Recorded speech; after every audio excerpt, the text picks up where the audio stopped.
आपल्या एकूण गरजेच्या 90% आपण मिडल ईस्ट मधनं घेत होतो.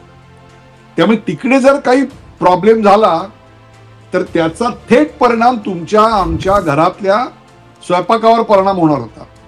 आणि तो का महत्वाचा आहे तुम्हाला मी सांगतो.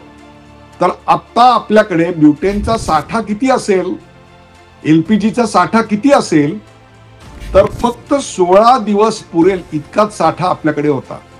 मिडल ईस्टचं जे प्राइसिंग आहे ते प्राइसिंग सौदी अरामको सारखी कंपनी जे ठरवते त्याच्या मानकानुसार ते प्राइसिंग आहे.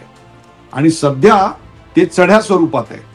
म्हणजे एकीकडे मिडल ईस्ट कडनं मिळणारा वायू हा महाग, दुसरं त्याच्या ट्रान्सपोर्टची किंमत होर्मझच्या समुद्रधुनीतून येणारा असल्यामुळे युद्धसदृश परिस्थितीमुळे महाग झालेली, दुसरीकडे चीननी या गॅसची आयात अमेरिकेकडनं कमी केलेली, अमेरिकेमध्ये प्रोडक्शन तर जोरदार सुरू आहे म्हणून त्यांनी माल खपण्याकरता किमती खाली पाडल्या. आणि त्याच वेळेला भारताने तो डाव साधला आणि त्यांनी या कमी किमतीतला गॅस अतिशय पद्धतशीररित्या डिस्काउंटेड प्राइस मध्ये विकत घेतला, त्यासाठी करार केला.